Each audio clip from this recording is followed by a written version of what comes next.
So, Okay. what is your Jiggers? I want to ask you a question. Yeah. What is your experience in Nigeria? Okay.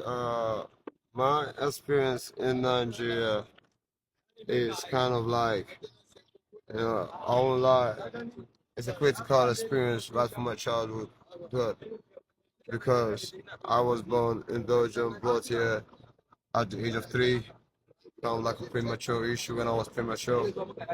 Grandma said, bring him, because my mom is from Abia State.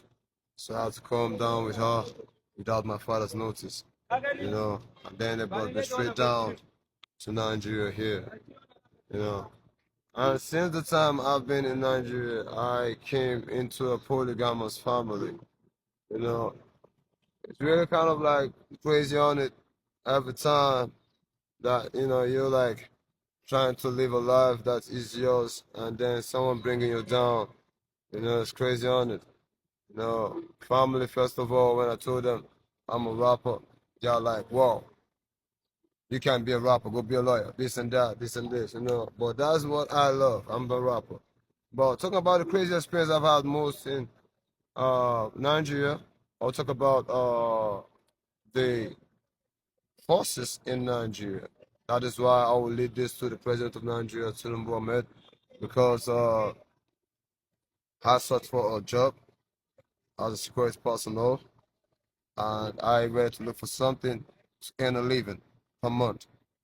I was formerly working at a hotel. I've done a lot of jobs in Nigeria here. I've worked in Lungi Barak as a laundryman. I've worked in Nanja Barak as a gardener, So I've done a lot of jobs. Name it, concrete, plaster, I've done a lot of jobs. You can see my leg here. I have a concrete. I have wounded so much wound because of the concrete jobs I've done in Nigeria. That's one part. So now back to what is the crazy experience I've had in Nigeria. The crazy experience that I don't like in Nigeria is the security personnel. I looked for a job in Lagos as a security man just to survive, to feed. I met a man, his name was Confidence, told me about security job, says OPC. I was like, OPC, I don't know the meaning of OPC. So they gave me a cutlass and a torch to work in the community. And I was working diligently for like 2 months, or 2 weeks, sorry. And then all of a sudden they had a party and they were watching a video on the phone. And they were all serious watching the video. So I was like, let me see what is happening in that video. In the video, I saw them asking the boy a question. And the boy was diligently answering them each question they were asking him. And then the next thing, they called up the boy.